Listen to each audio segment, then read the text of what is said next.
ಶ್ರೀ ಗುರುಭ್ಯೋ ನಮಃ. ಮಾಯಕಾರ ಪ್ರಭುವೇ ನಮಃ. ಗಣೇಶ ದೇವಿ ವಾಗ್ದೇವಿ ಮಮ ವಾಕ್ಯ ಸಿದ್ಧಿ ಕುರು ಸ್ವಾಹ. ಓಂ ನಮೋ ಭಗವತಿ ಚಾಮುಂಡೇಶ್ವರಿ ಮಲಯಾಳ ಸ್ವರೂಪಿಣಿ ಸರ್ವಸಿದ್ಧಿಕಾರಿಣಿ ಸತ್ಯಂ ಬ್ರೂಹಿ ಸ್ವಾಹ. ಆರಾಧ್ಯ ದೈವನಾಗಿರುವಂತಹ ಮಲೆಮಾದೇಶ್ವರರ ಮನದಲ್ಲಿ ನೆನೆಯುತ್ತಾ ವಿದ್ಯಾಗುರುಗಳ ತಂದೆ ತಾಯಿಯ ಪಾದಾರವಿಂದಗಳಿಗೆ ನಮಸ್ಕಾರವನ್ನು ಮಾಡ್ತಾ ಜಗದ್ಗುರು ಪಂಚಾಚಾರ್ಯರನ್ನ ಬಸವಾದಿ ಶರಣರನ್ನ ಮನದಲ್ಲಿ ನೆನೆಯುತ್ತಾ ನನ್ನೆಲ್ಲ ಪ್ರೀತಿಯ ವೀಕ್ಷಕ ಬಂಧುಗಳಿಗೆ, ವಿದ್ಯಾರ್ಥಿಗಳಿಗೆ, ಶಾಸ್ತ್ರ ಅಭಿಮಾನಿಗಳಿಗೆ ನಿಮ್ಮ ಮುಗುರು ಮಧು ದೀಕ್ಷಿತ್ ಮಾಡುವಂತಹ ಪರಿಪೂರ್ಣವಾದಂಥ ನಮಸ್ಕಾರಗಳು. ಈ ವಾರದ ಕವಡೆ ಶಾಸ್ತ್ರದ ಮುಖಾಂತರ ಭವಿಷ್ಯವನ್ನು ನೋಡುವಂತಹ ಒಂದು ಸಮಯ. ಜೊತೆಗೆ ಯಾರು ಇನ್ನೂ ಕೂಡ ಸಬ್ಸ್ಕ್ರೈಬ್ ಆಗಿಲ್ಲ, ಬೆಲ್ ಬಟನ್ ಪ್ರೆಸ್ ಮಾಡಿಲ್ಲ, ಫಾಲೋ ಮಾಡ್ತಾ ಇಲ್ಲ, ದಯವಿಟ್ಟು ಮಾಡಿ. ಯಾಕಂದ್ರೆ ಹೆಚ್ಚಿನ ವಿಚಾರಗಳನ್ನ ನಮ್ಮ ವಿಡಿಯೋಗಳ ಮುಖಾಂತರ ನೀವು ಬೇಗ ವೀಕ್ಷಿಸ್ಬೋದು. ಓಂ ನಮೋ ಭಗವತಿ ಚಾಮುಂಡೇಶ್ವರಿ ಮಲಯಾಳ ಸ್ವರೂಪಿಣಿ ಸರ್ವಸಿದ್ಧಿಕಾರಿಣಿ ಸತ್ಯಂ ಬ್ರೂಹಿ ಸ್ವಾಹ. ನಮಃ ಶಿವಾಯ, ನಮಃ ಶಿವಾಯ, ನಮಃ ಶಿವಾಯ. ಈ ವಾರದ ಹೈಲೈಟ್ಸ್ ಅನ್ನ ನೋಡೋದಾದ್ರೆ 1946ನೇ ಶ್ರೀಶಕೆ ಕ್ರೋಧಿನಾಮ ಸಂವತ್ಸರ ದಕ್ಷಿಣಾಯನ ವರ್ಷ ಋತು ಶ್ರಾವಣ ಮಾಸ ಕೃಷ್ಣ ಪಕ್ಷ 4ನೇ ತಾರೀಕಿಂದ 10ನೇ ತಾರೀಕುವರೆಗೆ ಈ ವಾರದ ಭವಿಷ್ಯ. ಇನ್ನು 4ನೇ ತಾರೀಕು ಆಗಿರೋದ್ರಿಂದ ಇವತ್ತು ವಿಶೇಷವಾದಂಥ ಶ್ರಾವಣ ಮಾಸದ ಪೂಜಾ ಅನುಷ್ಠಾನ ಪ್ರಾರಂಭ ಆಗುವಂಥದ್ದು, ನಾಗರ ಅಮಾವಾಸ್ಯೆ ಇರುವಂಥದ್ದು. ಇನ್ನು 8ನೇ ತಾರೀಕು ನಾಗ ಚತುರ್ಥಿ ಇರುವಂಥದ್ದು. 9ನೇ ತಾರೀಕು ಶ್ರಾವಣ ಮಾಸದ ನಾಗರ ಪಂಚಮಿ ಮತ್ತು ಲಕ್ಷ್ಮೀ ಪೂಜೆ ಇರುವಂಥದ್ದು. ಮತ್ತು 10ನೇ ತಾರೀಕು ಶ್ರಾವಣ ಶನಿವಾರ ಇರುವಂಥದ್ದು ಮತ್ತು ಶಿರಿಯಾಳ ಷಷ್ಠಿ ಇರುವಂಥದ್ದು. ಇದು ಈ ವಾರದ ಹೈಲೈಟ್ಸ್. ಇನ್ನು ಮೊದಲನೇದಾಗಿ ಮೇಷರಾಶಿಯವ್ರ ಬಗ್ಗೆ ನೋಡೋದಾದ್ರೆ ಮೇಷರಾಶಿಯವ್ರಿಗೆ ಹೇಗಿದೆ ಈ ವಾರ? ಮೇಷರಾಶಿಯವ್ರಿಗೆ 2, 4, 6, 8, 10 ಕವಡೆ ಅಂಗಾತ ಬಿದ್ದಿರುವಂಥದ್ದು. ಸುಖಭೋಜನ, ಆಪ್ತಮಿತ್ರರ ದರ್ಶನ ಸುಖವಿದೆ, ಕಾರ್ಯದಲ್ಲಿ ಅನುಕೂಲವೂ ಇದೆ. ಈ ವಿಚಾರದಲ್ಲಿ ಸಂಶಯ ಬೇಡ, ಕಾರ್ಯವನ್ನು ಕೈಗೊಳ್ಳುವ ಅನುಕೂಲವಾಗುತ್ತದೆ. ಇನ್ನು ವೃಷಭ ರಾಶಿಯವ್ರಿಗೆ ಹೇಗಿದೆ ಅಂತ ನೋಡೋಣ.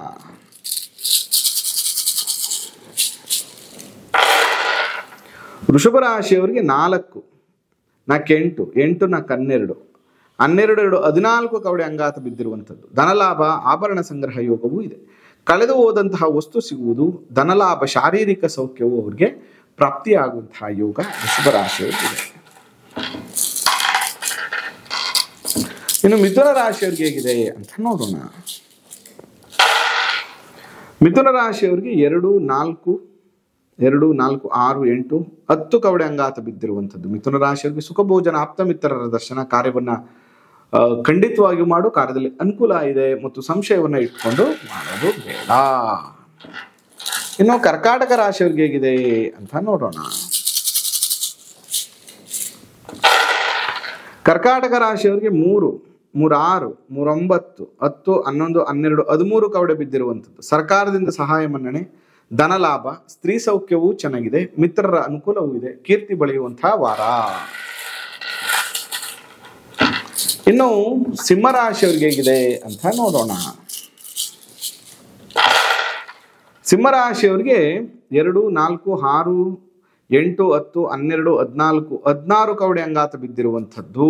ಸಿಂಹರಾಶಿಯವರಿಗೆ ಅಪವಾದ ಭಯವಿದೆ, ಆಪ್ತೇಷ್ಟರಲ್ಲಿ ಕಲಹ ವಿರೋಧಗಳೂ ಇವೆ, ಕಳ್ಳರಿಂದ ಕಂಟಕ, ರಾಜ್ಯಾಧಿಕಾರಿಗಳಿಂದ, ಅಧಿಕಾರಿಗಳಿಂದ ನಾನಾ ರೀತಿಯ ತೊಂದರೆಯನ್ನು ಅನುಭವಿಸುವಂಥದ್ದಿದೆ. ಬಹಳ ಎಚ್ಚರಿಕೆಯನ್ನು ನೀನು ಅನುಭವಿಸ್ಬೇಕಾಗ್ತದೆ. ನೀವು ಮಾಡಬೇಕಾಗಿರುವಂಥದ್ದು ಸಿಂಹರಾಶಿಯವರು ಶಿವನ ದರ್ಶನವನ್ನು ಮಾಡಿ, ಜೊತೆಗೆ ಎಳನೀರಿನ ಅಭಿಷೇಕವನ್ನು ಮಾಡಿಸಿ. ಇನ್ನು ಕನ್ಯಾ ರಾಶಿಯವ್ರಿಗೆ ಹೇಗಿದೆ ಅಂತ ನೋಡೋಣ. ಕನ್ಯಾ ರಾಶಿಯವ್ರಿಗೆ 2, 4, 6, 8, 10, 12 ಕವಡೆ ಅಂಗಾತ ಬಿದ್ದಿರುವಂಥದ್ದು. ಕಳ್ಳರಿಂದ ಕಂಟಕಗಳು, ಜೋಕೆ, ರಾಜ್ಯಾಧಿಕಾರಿಗಳಿಂದ ಬೀಡೆ, ಸೌಖ್ಯವಿಲ್ಲ, ಜಾಗ್ರತೆಯಿಂದ ಕೈಗೊಳ್ಳು, ಇಲ್ಲಾಂದ್ರೆ ಸಮಸ್ಯೆಗಳಾಗ್ತದೆ. ಕನ್ಯಾ ರಾಶಿಯವರು ವೆಂಕಟೇಶ್ವರ ಸ್ವಾಮಿಯ ದರ್ಶನವನ್ನ ನೀವು ಮಾಡಬೇಕಾಗ್ತದೆ. ಇನ್ನು ತುಲಾ ರಾಶಿಯವರು ಹೇಗಿದೆ ಅಂತ ನೋಡೋಣ. ತುಲಾ ರಾಶಿಯವ್ರಿಗೆ ವಾರ ಹೇಗಿದೆ ಅಂತ ನೋಡೋಣ. ತುಲಾ ರಾಶಿಯವ್ರಿಗೆ 2, 4, 6, 8, 10, 2, 4, 6, 8, 10, 12, 13 ಕವಡೆ ಅಂಗಾತ ಬಿದ್ದಿರುವಂಥದ್ದು. ತುಲಾ ರಾಶಿಯವರಿಗೆ ಸರ್ಕಾರದಿಂದ ಸಹಾಯ ಮನ್ನಣೆ ದೊರಕುವಂಥದ್ದು, ಧನಲಾಭ, ಸ್ತ್ರೀ ಸೌಖ್ಯ, ಮಿತ್ರರಿಂದ ಅನುಕೂಲ, ಕೀರ್ತಿ ಬೆಳೆಯುವಂತಹ ಯೋಗ ಖಂಡಿತವಾಗಿಯೂ ಈ ವಾರ ನಿಮಗೆ ಆಗುತ್ತೆ. ಇನ್ನು ವೃಶ್ಚಿಕ ರಾಶಿಯವ್ರಿಗೆ ಹೇಗಿದೆ ಈ ವಾರ ಅಂತ ನೋಡೋಣ. ವೃಶ್ಚಿಕ ರಾಶಿಯವರಿಗೆ 3, 6, 9 ಕವಡೆ ಅಂಗಾತ ಬಿದ್ದಿರುವಂಥದ್ದು. ಮನೆಗೆ ಬಂಧುಗಳು ಬರುತ್ತಾರೆ, ರಾಜ ಸನ್ಮಾನ, ಸಮಾಜದಲ್ಲಿ ಸನ್ಮಾನ ದೊರೆಯುವಂಥದ್ದು, ಕಾರ್ಯದಲ್ಲಿ ಜಯಲಾಭವು ಪ್ರಾಪ್ತಿಯಾಗುತ್ತದೆ. ಇನ್ನು ಧನುರಾಶಿ. ಧನುರಾಶಿಯವ್ರಿಗೆ ಹೇಗಿದೆ ಈ ವಾರ ಅಂತ ನೋಡೋಣ. ಧನುರಾಶಿಯವ್ರಿಗೆ 3, 3, 6, 8, 8, 2, 10, 12 ಕವಡೆ ಅಂಗಾತ ಬಿದ್ದಿರುವಂಥದ್ದು. ಧನುರಾಶಿಯವ್ರಿಗೆ ಸುಖ ಭೋಜನ, ಆಪ್ತ ಮಿತ್ರರ ದರ್ಶನ, ಸುಖವಿದೆ, ಕಾರ್ಯದಲ್ಲಿ ಅನುಕೂಲವೂ ಇದೆ. ನೀ ಅಂದುಕೊಂಡಂಥ ಕೆಲಸದಲ್ಲಿ ಸಂಶಯವನ್ನ ಇಟ್ಕೋಬೇಡಪ್ಪ, ಆರಾಮಾಗಿ ನೀನು ಮಾಡು, ಒಳ್ಳೇದಾಗತ್ತೆ ಅಂತ ಬರ್ತಾ ಇದೆ. ಇನ್ನು ಮಕರ ರಾಶಿಯವ್ರಿಗೆ ಹೇಗಿದೆ ಅಂತ ನೋಡೋಣ. ಮಕರ ರಾಶಿಯವರಿಗೆ 2, 4, 6, 8, 10, 11 ಕವಡೆ ಅಂಗಾತ ಬಿದ್ದಿರುವಂಥದ್ದು. ಕಷ್ಟ ಉಂಟು, ವಾರದ ಕೊನೆಯಲ್ಲಿ ಸುಖ ಉಂಟು. ಕಾರ್ಯವನ್ನ ಎಚ್ಚರಿಕೆಯಿಂದ ಮಾಡು ಮುಗಿಸು, ಇಲ್ಲ ಧನ ಮಾನ ಹಾನಿ ಆಗುವಂತ ಸಾಧ್ಯತೆ ಇರ್ತದೆ. ಈ ವಾರ ಸ್ವಲ್ಪ ಮಕರ ರಾಶಿಯವರಿಗೆ ಅಷ್ಟೊಂದು ಇಲ್ಲ, ಸ್ವಲ್ಪ ಎಚ್ಚರಿಕೆಯಿಂದ ಇರಬೇಕಾಗ್ತದೆ. ನೀವು ಮಾಡಬೇಕಾಗಿರುವಂಥದ್ದು ಎಳ್ಳು ದಾನವನ್ನ ಮಾಡಿ, ಸ್ವಾಮಿಯ ದರ್ಶನವನ್ನ ಮಾಡಿ. ಇನ್ನು ಕುಂಭರಾಶಿಯವ್ರಿಗೆ ಹೇಗಿದೆ ಅಂತ ನೋಡೋಣ. ಕುಂಭರಾಶಿಯವರಿಗೆ 3, 3, 6, 9, 10, 11 ಕವಡೆ ಅಂಗಾತ ಬಿದ್ದಿರುವಂಥದ್ದು. ಕಷ್ಟ ಉಂಟು, ವಾರದ ಕೊನೆಯಲ್ಲಿ ಸುಖ ಉಂಟು. ಕಾರ್ಯವನ್ನು ಎಚ್ಚರಿಕೆಯಿಂದ ಮಾಡಿ ಮುಗಿಸು, ಇಲ್ಲ ಧನಮಾನ್ಯ ಹಾನಿ ಆಗುವಂಥ ಸಾಧ್ಯತೆ. ಕುಂಭರಾಶಿಯವರು ಕೂಡ ಈ ವಾರ ಅಷ್ಟೊಂದು ಪಾಸಿಟಿವಿಟಿ ಇಲ್ಲ, ಸ್ವಲ್ಪ ಎಚ್ಚರಿಕೆಯಿಂದ ಇರಬೇಕು, ಅನಾನುಕೂಲ ಆಗುತ್ತೆ. ಆಂಜನೇಯ ಸ್ವಾಮಿ ದರ್ಶನವನ್ನು ಮಾಡಿ, ಸಿಂಧೂರವನ್ನು ಅರ್ಪಣೆ ಮಾಡಿ, ಸ್ವಲ್ಪ ಟೆನ್ಷನ್ಸು ನಿಮಗೆ ಕಮ್ಮಿ ಆಗುತ್ತೆ.